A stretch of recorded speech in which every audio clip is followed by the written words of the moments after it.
Pourquoi j'ai arrêté le TDD. Épisode 5 de solostartup.dev.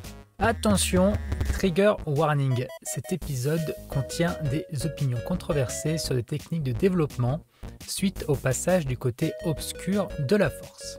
Tu as été prévenu. En 2015, je travaillais chez B-Business. J'ai alors rencontré Johan Martinson, un développeur consultant très expérimenté. Il m'a transmis sa passion pour le software craftsmanship et la qualité au travers des tests. On avait travaillé en pair programming pendant de nombreuses heures pour construire une API en TDD, Test Driven Development. Alors le TDD, qu'est-ce que c'est? Je vais faire une version très simple. Créer une application en TDD, c'est écrire les tests d'abord, puis ensuite écrire le code minimal qui va faire passer les tests au vert. Et ça permet deux choses. Premièrement, de réfléchir profondément sur la structure du code pour une approche qui renforce la maintenabilité. Deuxièmement, d'avoir une preuve que le code qu'on a écrit fait bien ce qu'on imagine. Autrement dit, l'absence de bug. Qualité plus plus. 2015-2020. J'ai été un fervent défenseur de cette approche. C'est une approche qui est géniale et très libératrice. C'est surtout ultra puissant. Preuve s'il en fallait que je ne dis pas n'importe quoi, j'ai même créé un cours en ligne sur le TDD, sur une niche de niche de niche. Tu peux aller voir encore aujourd'hui sur Udemy, c'est encore disponible. De toute façon, je crois qu'on ne peut même pas supprimer un cours de Udemy. Donc c'est toujours disponible, sera toujours disponible. Et le sujet, c'était Smart Contracts Test Driven Development Crash Course, How to Build Secure Smart Contracts Using the Test Driven Development Technique. Je l'ai fait simple, mais c'est un cours d'introduction au TDD pour la création de smart contracts sur la blockchain Ethereum. Difficile de faire plus niché que ça. Tiens d'ailleurs, je viens de voir que j'ai 4,7 sur 5 et que 11 personnes ont suivi mon cours. Lol. Bref, quand j'ai commencé à créer IntelliFox en décembre 2019, c'était donc tout naturellement que j'ai construit l'intégralité grâce au TDD. Étape par étape, route par route, composant par composant, test, test, test.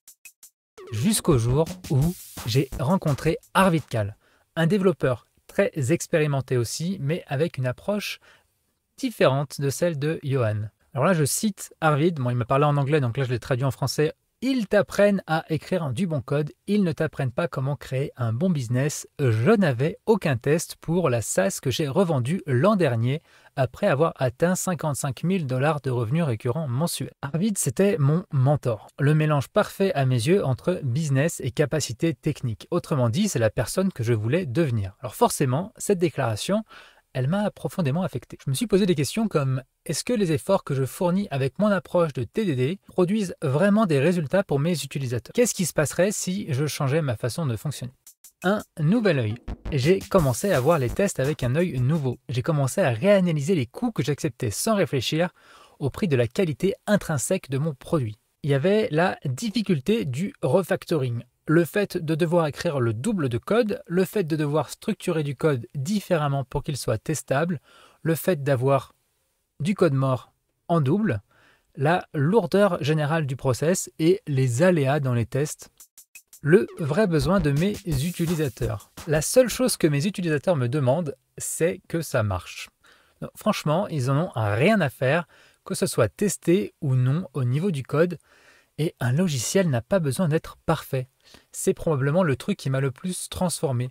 Le logiciel n'a pas besoin d'être parfait.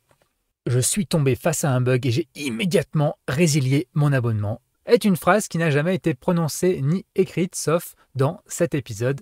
Le plus drôle en fait dans l'histoire, c'est que dans 95% des cas, l'utilisateur va d'abord penser qu'il a mal fait quelque chose. Et j'y croyais pas ça, mais c'est pourtant véridique. Les utilisateurs pensent d'abord que ce sont eux qui ont mal utilisé le logiciel. Alors, parfois, c'est sûr, c'est le cas, mais souvent, c'est un réel bug qu'ils rencontrent. Et lorsque je réponds à ces requêtes, je suis le premier à m'excuser du bug rencontré et je fais en sorte de le résoudre le plus rapidement. Et ça démontre quand même que personne s'attend à ce que tout fonctionne parfaitement. Pareto et le TDD. Faire du TDD, c'est placer le curseur un peu trop haut dans la qualité attendue par les utilisateurs. C'est pas vraiment mauvais, mais ça représente les 80% des efforts supplémentaires pour obtenir les 20% de résultats manquants sur la qualité de ton code, hashtag Pareto. Ce qui est certain, c'est qu'aujourd'hui, je code avec 0 test. Sauf quand je travaille sur des parties particulièrement complexes du code, des trucs mathématiques ou je sais pas, un truc machin. Et du coup, j'ai rien d'autre à maintenir que le code qui est directement utilisé par mes utilisateurs. Et personne n'a jamais résilié parce qu'IntelliFox était buggé. Mon logiciel est, comme moi, parfaitement imparfait.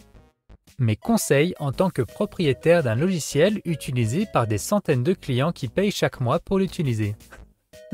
Mon conseil pour toi, c'est de simplement toujours te focaliser sur l'utilisateur final. Est-ce qu'il a vraiment besoin que ton logiciel soit fiable à 100% ou bien est-ce que 98% ça suffit? Parce que de toute façon, quoi que tu fasses, quelle que soit ta stratégie de test que tu mets en place, tu auras toujours des cas ultra spécifiques auxquels tu n'auras pas pensé. Des trucs juste impossibles. Voici quelques exemples que j'ai vécu récemment. Certains de mes utilisateurs avaient créé un marque-page pour l'application sur une route que j'ai modifiée a posteriori. Lorsqu'ils utilisent ce marque-page, ça fait un écran blanc. Quel test aurait pu empêcher ça?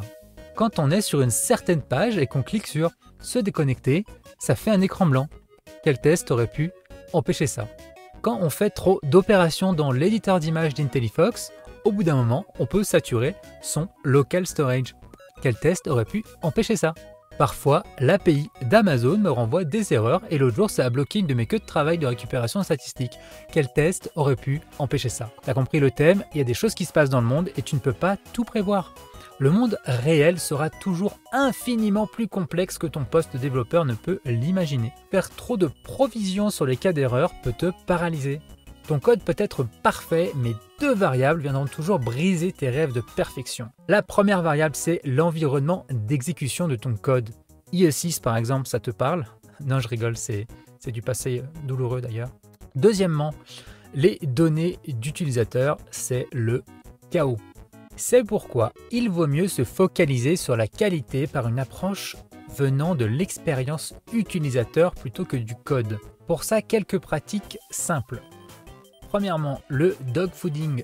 Le plus possible, utiliser son propre produit au quotidien pour être impacté soi-même par les bugs potentiels qu'on introduit. Deuxièmement, la communication. Créer un canal où il est ultra facile pour les utilisateurs de faire remonter un bug.